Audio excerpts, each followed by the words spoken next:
नमस्कार, capital TV Uttar Pradesh देख रहे हैं आप। मैं हूं आपके साथ राधिका राज।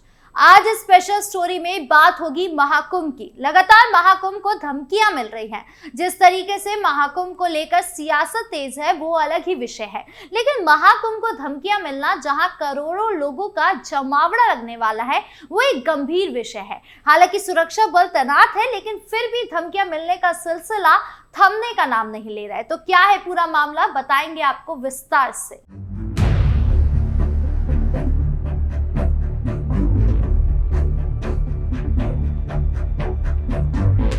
खालिस्तानी ने दी एक बार फिर धमकी। हिंदुओं का मेला या प्रयागराज में होने वाले दिव्य और भव्य महाकुंभ मेले को लेकर लगातार सियासत तेज है।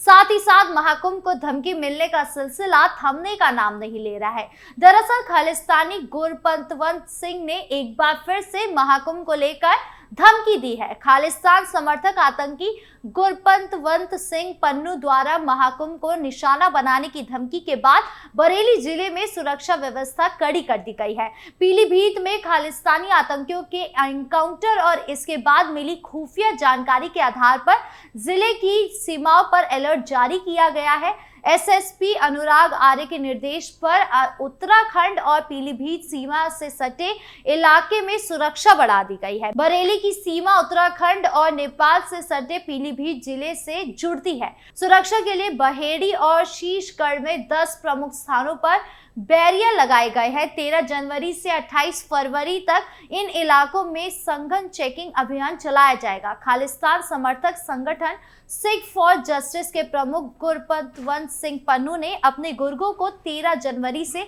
26 फरवरी के बीच लखनऊ और प्रयागराज में घुसपैठ करने का निर्देश दिया है। खुफिया इनपुट के मुताबिक पन्नू ने महाकुंभ को निशाना बनाने की योजना बनाई है। तराई क्षेत्र में पहले भी खालिस्तानी गतिविधियां सामने आई हैं। खालिस्तान जिंदाबाद फोर्स को आईएसआई और बब्बर खलासा इंटरनेशनल का समर्थन मिलने की पुष्टि हुई है। खुफिया एजेंसी अब अन्य खालिस्तान समर्थकों की भी तलाश कर रही है। बरेली जिले की पुलिस और खुफिया विभाग को संदिग्ध गतिविधियों पर कड़ी नजर रखने के निर्देश दिए गए हैं। स्थानीय खुफिया इकाई यानी LIU की रिपोर्ट के आधार पर सीमावर्ती थानों को विशेष चौकसी बरतने को कहा गया है। IB और IU ने यूपी सरकार को रिपोर्ट भेजी है, जिसके बाद प्रयागराज महाकुंभ की सुरक्षा मजबूत कर दी गई है। महाकुंभ में सुरक्षा सुनिश्चित करने के लिए पुलिसकर्मियों को भेष बदलकर तैनात किया गया है। SSP अनुराग आर्य ने कहा, महाकुंभ को लेकर प्रदेश स्तर से अलर्ट जारी है। संवेदनशीलता को देखते हुए बरेली में सीमाओं पर कड़ी निगरानी के निर्देश दिए गए हैं। संदिग्ध गतिविधियों पर तुरंत कार्यवाही की जाएगी। पन्नू की धमकी का जवाब। अखिल भारतीय अखाड़ा परिषद ने पन्नू के पहले वाले वीडियो की कड़ी निंदा की। महाकुंभ नगर से बोलते हुए परिषद के अध्यक्ष महंत रविंद्र पुरी ने पन्नू की धमकियों को खारिज करते हुए उसे पागल करार दिया। उन्होंने कहा, अगर पन्नू नाम का ये व्यक्ति हमारे महाकुंभ में प्रवेश करने की हिम्मत करेगा तो उसे पीटा जाएगा और बाहर निकाल दिया जाएगा। हमने ऐसे सैकड़ों पागल देखे हैं। महंत ने हिंदुओं और सिखों के बीच एकता पर जोर दिया और कहा कि पन्नू के विभाजन पैदा करने के प्रयास निराधार थे। उन्होंने कहा, ये माघ मेला है जहां सिख और हिंदू एकजुट है। विभाजन भड़काने की पन्नू की कोशिशें अनावश्यक है। ये सिख समुदाय ही है जिससे हमारी सनातन परंपरा को जीवित रखा है। खालिस्तानी का पोस्टर जलाया। खालिस्तान समर्थक आतंकी गुरपंतवंत सिंह पन्नू द्वारा प्रयागराज महाकुंभ को दहलाने की पहले धमकी दिए जाने को लेकर महाकुंभ में संत महात्माओं ने पन्नू के पोस्टर जलाए हैं। अयोध्या से आए हुए तपस्वी छावनी पीठाधीश्वर जगत गुरु परमहंस आचार्य के शिविर में पन्नू का पोस्टर जलाया था। जगत गुरु परमहंस आचार्य और उनके साथ मौजूद भगवाधारी संतों ने गुरपंतवंत सिंह पन्नू का पोस्टर जलाया और पोस्टर जलाकर विरोध जताया। नए साल की पहली संध्या पर यह पोस्टर जलाया था। जगत गुरु परमहंस आचार्य ने चेतावनी दी थी कि संत महात्माओं में इतनी शक्ति है कि वो पन्नू जैसे आतंकियों का खुद मुकाबला व खात्मा कर सकते हैं। उन्होंने कहा कि संतों को देश के सुरक्षा कर्मियों पर पूरा भरोसा है। वो लोग प्रतीकात्मक तौर पर पोस्टर को जलाकर आतंकी पन्नू को चुनौती दे रहे हैं। जगत गुरु परमहंस आचार्य ने पोस्टर लगाने का वीडियो खुद ही सोशल मीडिया पर जारी किया है। उनका ये वीडियो सोशल मीडिया पर जमकर वायरल हो रहा है। आतंकी पन्नू का पोस्टर जलाने के बाद जगतगुरु परमहंस आचार्य अयोध्या रवाना हो गए थे और वहां महाकुंभ शुरू होने से पहले फिर से प्रयागराज आ गए। बता दें कि हाल ही में खालिस्तान समर्थक आतंकी गुरपंत वंत सिंह पन्नू ने महाकुंभ को निशाना बनाने की धमकी दी थी, जिसका वीडियो भी शेयर किया था। इस मामले पर अखिल भारतीय अखाड़ा परिषद के अध्यक्ष महंत रविंद्र पुरी ने कहा, पन्नू नाम का जो व्यक्ति है, अगर कहीं ये हमारे महाकुंभ में आया तो इसे मार मार कर भगाया जाएगा। हमने ऐसे पागल सैकड़ों की संख्या में देखे हैं। ये महाकुंभ का मेला है, जितने भी सिख और हिंदू हैं सभी एक है। पन्नू ने आपस में विभाजन कराने वाली जो बात की है वो उचित नहीं है।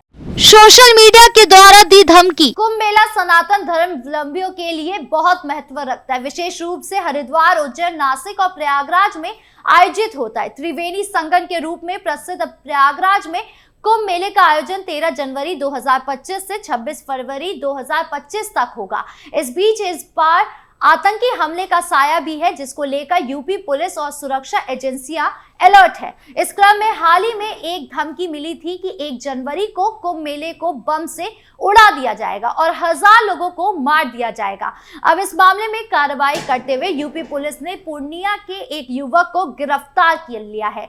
यूपी पुलिस ने पूर्णिया पुलिस के सहयोग से भवानीपुर थाना के शहीदगंज से आरोपी आयुष जायसवाल को गिरफ्तार किया है। आयुष ने नसर पठान के नाम से प्रयागराज कुंभ मेला को बम से उड़ाने की इंस्टाग्राम पर धमकी दी थी। इसको लेकर प्रयागराज पुलिस ने प्राथमिकी दर्ज कर कार्रवाई शुरू कर दी थी। एसपी कार्तिकेय शर्मा ने गिरफ्तार की पुष्टि करते हुए बताया कि यूपी पुलिस ने भवानीपुर के शहीदगंज से आरोपी आयुष जायसवाल को गिरफ्तार किया है। उस पर आरोप है कि वो नसर पठान बनकर इंस्टाग्राम सोशल मीडिया से प्रयागराज में कुंभ मेला को बम से उड़ाने और 1000 लोगों को मारने की धमकी दी थी। हालांकि यूपी पुलिस इन सारे बिंदुओं पर अभी जांच कर रही है और जांच के बाद भी खुलासा होगा।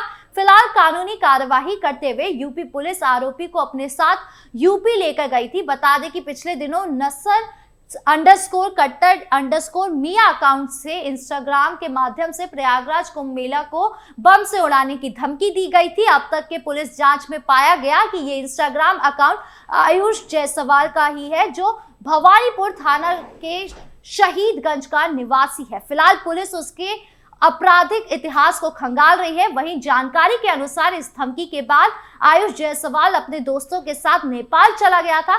फिर वो नेपाल से अपने घर भवानीपुर थाना के शहीदगंज वापस लौटा था।